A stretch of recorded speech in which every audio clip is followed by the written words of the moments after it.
Зохиолч Балжирын догмод. Хөх тэнгэрийн зарлиг. Өгүүлэг.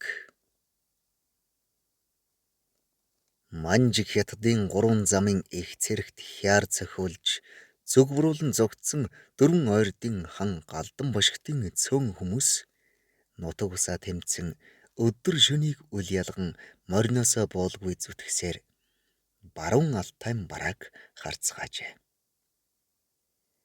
Тэд энэ аглаг бууд нутагт намрын халтар сүл тасартал морь хүнээ бяцхан амсхийн цэргэн засч алшаа ордос хөх нуурын монголчуудтай нийлхийг хичээв. Тэрэг чингэлэг урцж ядгар үргэлжлэн утаа май хөшгөлсөн цэргийн хүрээ буудлын голд барьсан Галдан ханы хөх халзтай их нүүдлийн 6 хантай өргөөний 4 талд шадар жанжингуудын шар ланзан хээтэй шашир цацаг бүхий цагаан асруудыг босгож чулуугаар тэг гортиг татан хүндэтгэл үзүүлжээ. Төмөн насан хээтэй хөх тойрволго битүү дэвссэн илүү дутуу тавилгагүй их өргөөний хойморт 8 шар олбог дээр дээлээ нөмглөн нөмөрсөн Галдан хан баахан халамцуухан янзтай дарс цооглон бодлогошрон сууж байлаа. Галданд эдүгээ өөрийнх нь толгойг өмгөөлж хар нүдэн ухаж харь дайсны хөл дор хаяж өгөхөөс буцахгүй үнэнч 2,000 хүн үлджээ.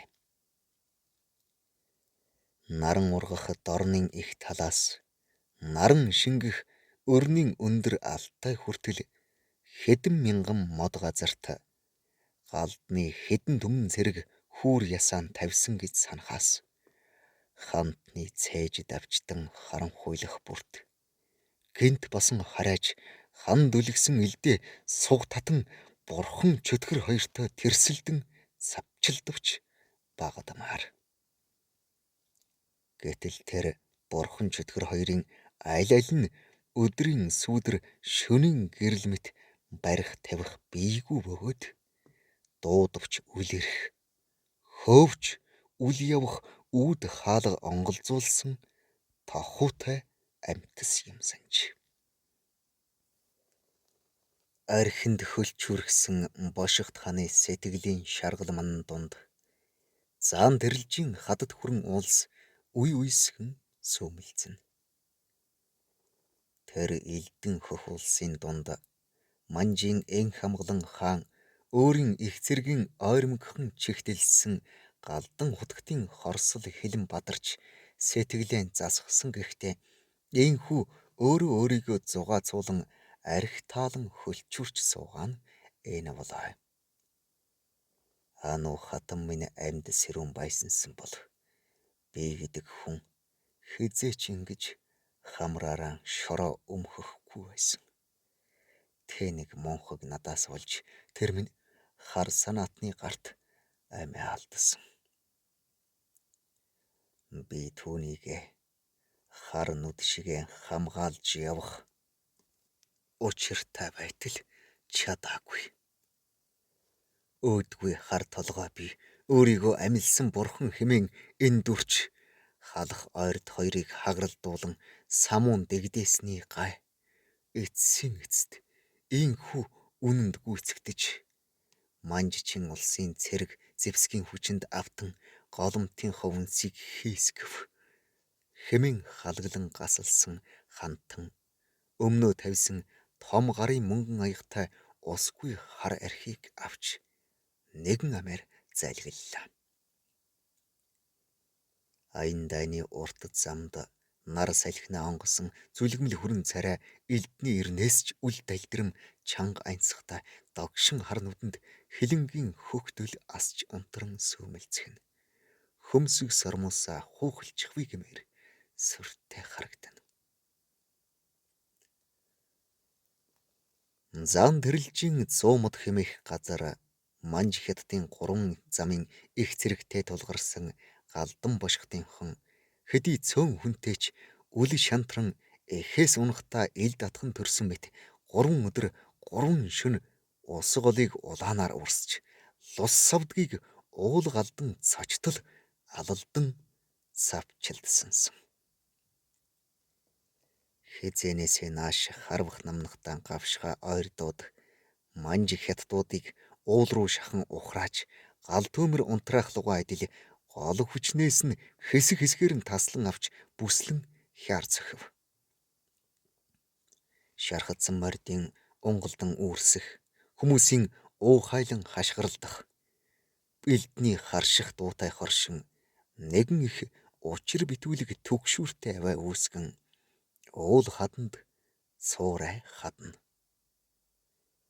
Уулын бэлээс оргил хүртэл бие биенхээ хоолой багал зурт асан хэмхэлдэх орооны азарган ноход адил зууралдан алалдах энэ их тулдааны хөлд хүний ам байтугай өвс ногоо цусаар будагдан халцран зулгарч байлаа.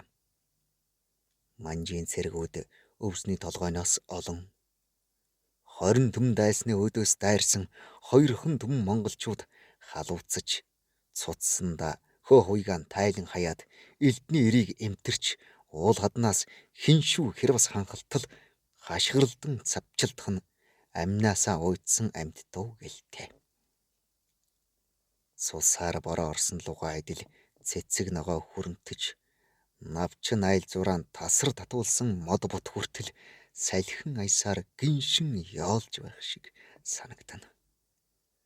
Цусаа үзээд уулгалан дайрч ирсэн манж хятадуудыг зам гартал цавчих зураан 4 ойрдын урайг хадаар цуурайтуулан уухайлан дуулах нь сэтгэл хөдлөм сүртэй бөгөөд жинхэнэ дайны бурхад дээд тэнгэрээс биеэрээ залан ирсэн мэт багталтай үзэгдэнэ. Уулын оройд барьсан шивээ бэхлэлт дотроос хүний өөрийн аль нь болох нь үл ялгаран утаа тоосон дунд зууралдан байлдаж буй сүртэт тулдааныг дурандан харж байсан алтан дуулахтай манж жанжин зовхоо татвал зоолон уурсч. Энэ муу сайн хятадууд олуулаа нийлэхээр амгтайч хизэнээсээ дайны одгүй зориг зүрх мохоо амьтад нар шингэхээс өмнө та нар 4 ойрдын галданг барин авчир гэж барааблагстан тушаалаа. Алсаас дуран гараа харахад майх хөлтэй махир сэлэмтэй монгол цэргүүд залуу барс мэт эрэмгийн хурдан хөдөлгөөнөөр бусдаас ялгарч тоогоор цөөнч сүрэг хонинд орсон цөөвөр чон адил манж хятадуудыг баруун зүүнгүй намнаж байлаа. Цагаан морьныхоо толгойг улаан болтол улангасан цавчилдсан бошигт хан үдшийн бүрэнхий уламгц бүрээ үлээж тулдааны талбараас цэргүүдийн ард тийш нь татан шивээ бэхлэлт хатхан хориглов. Манжуудаас хүн зэвсэг хоёроор хол дутуу боловч галдан хаан гарцаагүй ирэх үхлээс айсангүй. Харин гар хоос нөхдөө сум месний цолиос булгаж харийн дайсанд хүйс тэмтрүүлэн хядуулахаас эмээж инхүү цэргэн ухраажээ. Бурхны ивэлээр тэнгэр бүрхэж унсан морины толгой үзэгдэмгүй түнэр харанхуй шөнө болов. Чийг ханхалсан сэрүүн салхи үс санчгаар наадан сэвэлзэн. Задгай галын дээгүр гэрлийн цагаан эрвэхээ бужигналтна. Тэнгэрт ганц ч од үл харагдах бөгөөд харанхуйд морд тураглана. Төрийн их хатан ануугийн шарлиг ажсан сүйх тэрэг гэрэл сүүдэр хоёрын зааг дээр салхины аясаар цоролзон асах түүдэх галын дөл даган сүйтгэн хөдлөнө. Галдан 4 зүгт морьныхан туурайд эсгий уловч угалсан туршуул мордуулаад шадарж анждуудаан цоглоолон зарлиг болголаа. Манж нар бидний буцах замыг хаан бүсэлжээ. Иймээс шөн дундаас хойш бар цаг боломгц цэргэн хөдлөгж хэрлэн мөрний зүг буруулан од сугай. Морь унаад явж чадахгүй болсон хүнд шархтнуудад хатуу тан уулгаж сүнсийг тэнгэрт илгээсвэ. Өөхөксдгийг хоорой хар модоор хүчин давирхаасхан чандрал. Нутаг дээрээ хугархай хутгач бүү орхи. Араас нэхэн эрх дайсныг угтуулан 10 мод газар бүрт нэгэн баг цэргийг андуулан суулга хэмээн тушаалаа. Цагаан бараан хоёр адууны зүс үл ялгарам харанхуй шөнө газар нутгаа хээрийн араатнуудаас ч дутуугүй мэддэг монгол цэргүүд тоогоо завцлахын зурд ачаалан хэрлэн мөрний зүг бүдүүн өвс бөхийлгэлгүй сэмхэн хөдөллөө. Харанхуй шөнө хаан яваага шороо чулууг нь имэрч үзээд мэддэг эрдэмтэй тэдгээр нүүдэлчин хүмүүс тэр шөндөө суурин иргэдийн бүсэлтээс гарч хойноос нэхэх дайснаас бүтэн өдөрчин газар тасран оджээ. Галдан хааны буцах замыг хааж хэдэн давхар бүсэлсэн энх амгалан хаан ойрдуудыг харанхуй шөнө оргуулан зүг жиггүй алдснаа өглөө гэгээ орсон хойно мэдээд загас усанд живж өгөхийг үдсэн мэт алмайран гайхжээ. Тэдний араас гизэг дарам мөрийн мөшгөн нэхий гэвч нэгд ертөнцийн зүг олон нөгөө тэгвэр эцэж цудсан морьтой улс хол аялж халах нутгийн гүнд орж ард талаас алс тасарвал ямар ч аюул тулгарч болзошгүй тул бошигт хааны хойноос нэхэж зүрхэлсэнгүй. Энхүү галдантанг амьдаар нь барьж авч чадаагүй манжийн хаан цээж нь тургасан хорсол занлаан тайлж сэтгэлээ баахан засахаар их цэргийнхээ ялалтыг мэлааж зан тэрэлжийн 100 модонд хөлтөө их найр цэнгэл үүсгэн найрлаж гэрэлт хөшөө босгосон юм санж. Эр ганц биеийн нөмөр түшиг болсон хайртай хатан ануугаан алуулж хамаг зэргийн хяар цохиулан суурьсан бошигт хаан шархаа ноцох чон адил догширч манж хүний мөрийг газар дэлхийгээс арчих тангараг тавьжээ. Тэгээд хаамын улс хийгээд өөрийн холбоотон өвөрлөгч хошууны ноёд эхс дээдэст элчид давталгаж тусламж гуйсан боловч саадуул нь манжийн их зэргийн сүр хүчнээс эмээсэн учир цөм галдангаас нүүр буруулан зогтлаа. Олон жилийн үргэлжилсэн их дайн дажны хөлд 100 гарын улс хүн малгүй чирэгдэн зовж залхахын туйлыг үзснээс галдантанд толгой хоргодон оргнож цэргэн засах газар байсангүй. Ойрдуудын ихэнх нутаг эзэгвэрч дайны хөлөөс эрэмгүй дөрвөн зугтаж мал хөрөнгнөөсөө хагдсан ядуучууд загас жараахаагаар хооллох дээрээ тулаад байсан тэр цагт бүл чадалтай эдэр ирчүүд цэргэн албанд мордохоосон айдаг болжээ. Манж нар бошигт хааны толгойг авч өгсөн хүнд төрд туслах гүнгийн зэрэг 100 лан алтан зоосоор шагнана хэмээн халах даяар элчид овтлогон зар тарааснаас хойш мөнгө хэрэгм дуртай зусар залхай хүмүүс төдийгүй зарим нэг совдог сэтгэлтэй эмс охид хүртэл галдны толгойг зүүдэлж хондог болжээ. Халахын нутаг хатуу харин хүмүүнд өндөр босох тойгэлцдэг нь хаачлаа. Уул усных нь лус савдаг хүртэл өндөр гэгэнийг дагаж манж дайчин улсад дагаар орсноос зайлахгүй. Заан тэрэлжийн 100 мод заяагүй нутаг. Хаврын хар салхинд түүмэрт шатаалгаж үнс норм хийсгэж байвал таарах газар гэж галдан ханыг бодтол гадаа жагсаалын бүрээ татлаа. Цэрэг нь байхгүй болчихсон байхад бүрээн дуугарчл байх юм даа гэж уруулаа үл мэдэг хөдөлгөн шивнэснэ. Үгүй. Би буруу ярьж байна. Надад үнэнч энэ хүмүүс бол 2000 хүн биш. Амь нас элдний ирэн дээр очих бэрх цагт нэгэн түмэн шилдэг цэргийг орлож чадна. Миний нөхөд намайг хээр хаяхгүй.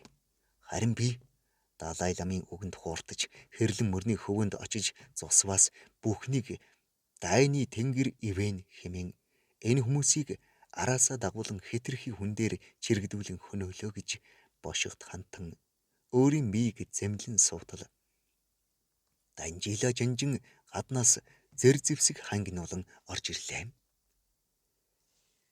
Тэр гараа цээжиндээ авч дор бүхийн хүндэтгэл үзүүлж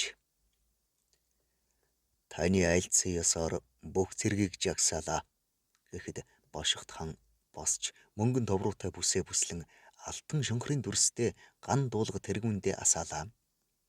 Хантныг өргөнөсөн гарахад махан тэргүүтэй шадар жанжингууд гадаа хүлээж байлаа. Чирэг тэгшгэн мөр өндөр хярлаг нуруутай бошигт ханыг харахад ширээ атыг санагдуулан бөгөөд уужим суг урт сумтай хүрэн тэрэм дээл өмссөн завгсан гэдэг нь ижилвгүй хоньны бэлчээрт хормойдор төрсөн гэхэд эгэл хүмүүн гэж хэлхэн аргагүй ёр бусын их сүр хүч өвдөс эрдмийг бурхан тэнгэр түүнд заяажээ гэлтэй. Хантны цог жавхлан төгс зандан хүрэн царай гуниг уйтхрын нэгийнхэн ч сүүдэргүй ухаалаг алагнууд бусадтай үг солих агшинд соёо хар сахлынхан доороос үе үе яралзах азарган цагаан шүдийг харсан эм сохид байтугай эр хүн шохоорхмоор бөгөөд сайхан эрийн төгс 9 шинж бүрдсэн мэтэ. Харсан хүн үлгэр авч бүсээн засмаар бишрэл сэтгэл татсан ийм хүнийг дагаж яваад үхсэн ч гомдлгүй санагдах нь эрүүл хүний ухаанаас гарамгүй сонин ажээ. Баруун гартаа барын хүчтэй энэ их хүлэг баатар Турфан, Бухар, Самаркандын 2000 хот тасгадыг ганцхан амаар дагуулж Хорезмийн тэргүүн шаахыг нутагтаан олзлон авчирч амуу будаа тариулж үлгэр домог шиг байсан цуута эр. Ойрдууд энэ хүнийг нэг гартаа очир нөгөө гартаа илд атхан төрсөн хутагт дайны бурхан хэмээн биширцгээв. Зуутаар эгнэн жагссан цэргүүдийг галдан хутагт харцаараа бүртгэх мэт нэгэнтэй гүйлгэн харснаа. Гараа зулаа дээр хавсран хөх тэнгэрт залбирлаа. Тэгээд бошигт хан цэрэг олонд хандан өндөр дуугаар өгүүлэн хэлсэн нь. Та бүхэн хагарч бударсан халх ойрдыг хурааж хамаг Монгол улсыг төвхнүүлэх гэж Манж хятадын их цэрэгтэй 27 жил мориноос буулгүй алалдан тулалдав.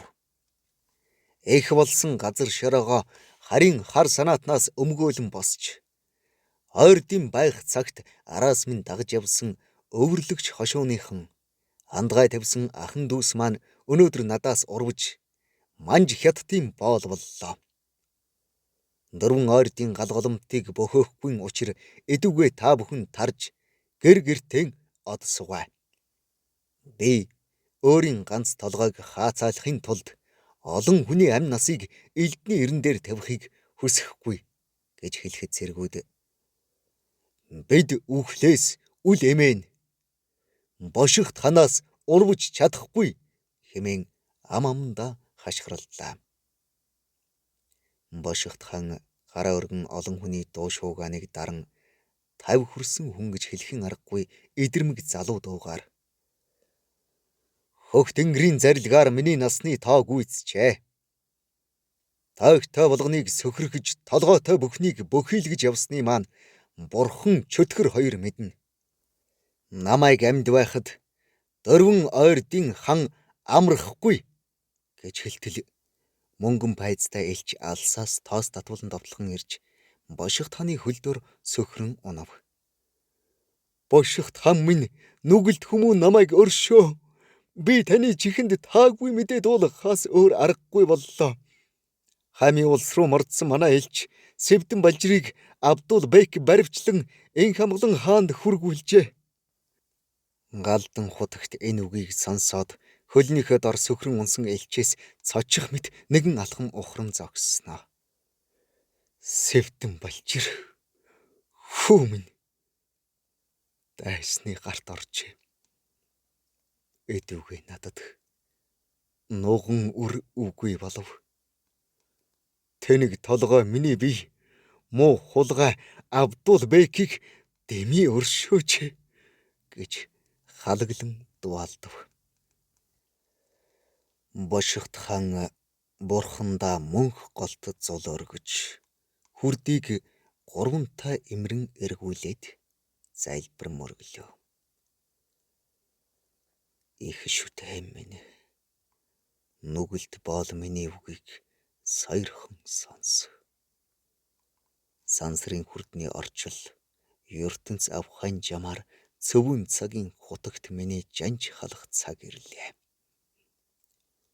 Өдийн наран луга идэл ахархан насандаа би вэр их болсон 6 зүйл хамаг амтны тусын тулд өөрийн өчүүхэн биеийг үл чамлан цөм бус судар сүмбэн номын ордон хийд бүтээлээ. Номын цагаан буйн дагаж бурхан Шивашидын төв 5 ухаанд нэвтэрч ласын эрдний 3 хийдийн оройн чимэг ширээт лам хутагтаар тодорсон ч цөвөн цагийн эрхээр зүүн гарынханд өргөмжлөгдсөн хамаг Монголыг элбэн тохинуулахаар ил татхан цэргэлэн мордож түмэн хүний цусаар гараа угаалаа. Аргаар явъя гэвч арга нь олдохгүй хорвоод амьтны ам твчиж буйны мөр дагахыг хичээн өөрийгөө номхотгон захиравч алдаа нүглийн аль альнийг тойрч эс чадав. Онгон догшин сахиус минь алдаж онсон алгхан заяаг минь тэгшилж зүрхний шүтэн ануу хатны минь араас сүнсий минь үргэж хайрлав. Их нутаг газар шороо олон түмэн шаваа их бурхан танаа даатхъя гэж хэлээд залбирах агшинд үүд сэвхийн Данжила Баатар орж ирлээ.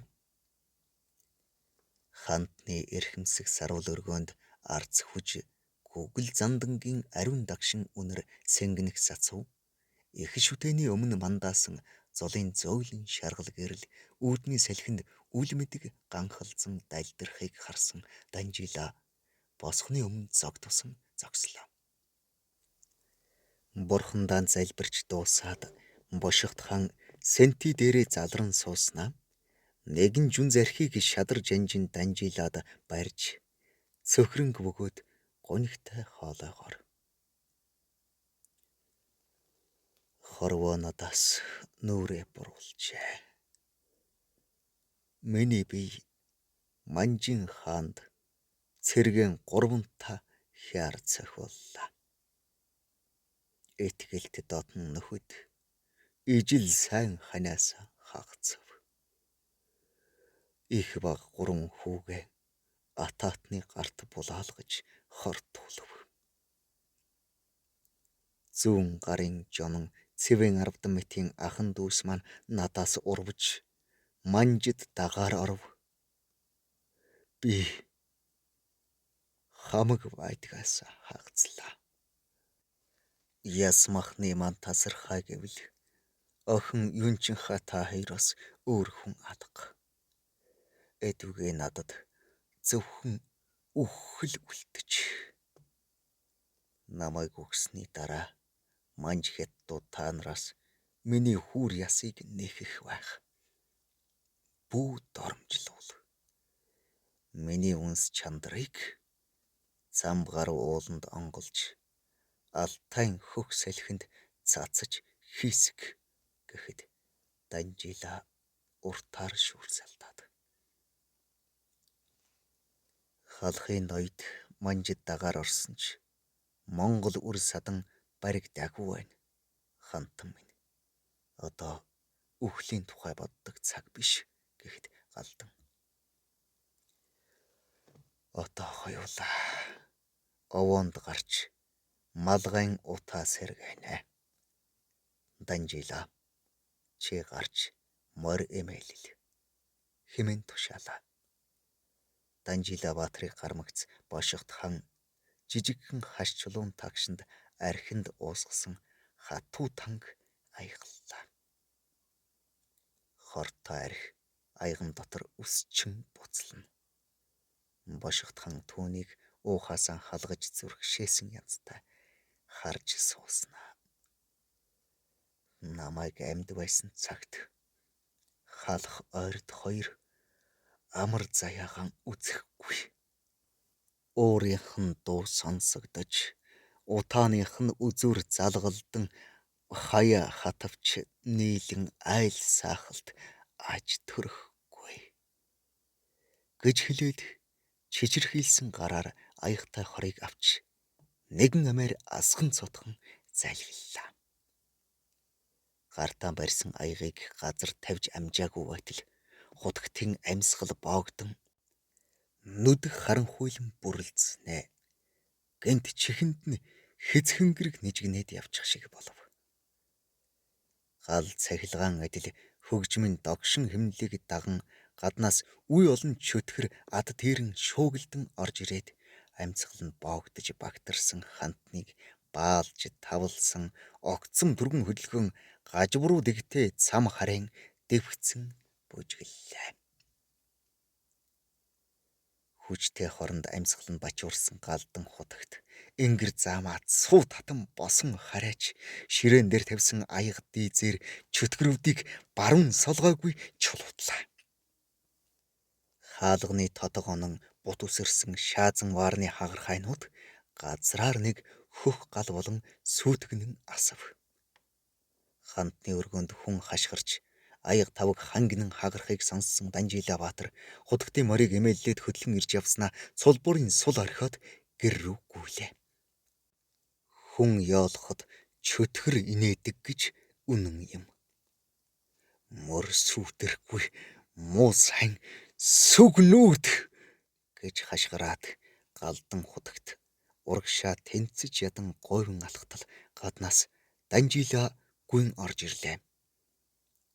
Ухаан нь ээдэрч баларсан хутагтын нүдэнд Данжила биш талигач Ану хатан болж үзэгдэв. Ану минь намайг өршөө.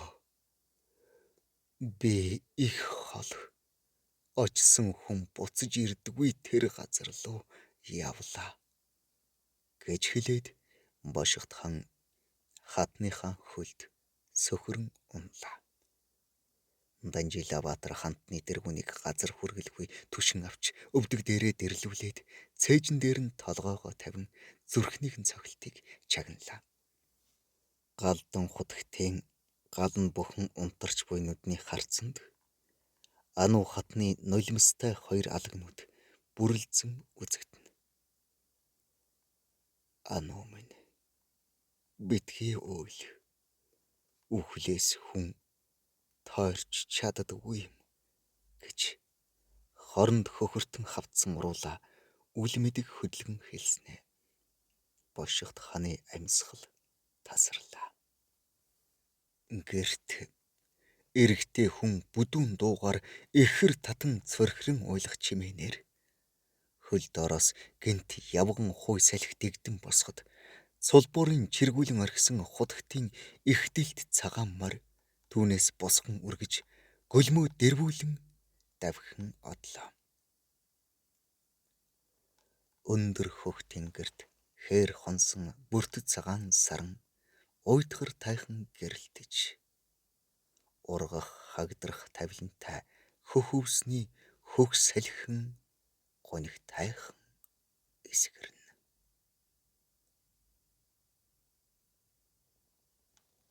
Зохиологдсон Балжирийн догмит. Уншсан Эрхэнбаярын Баттурч.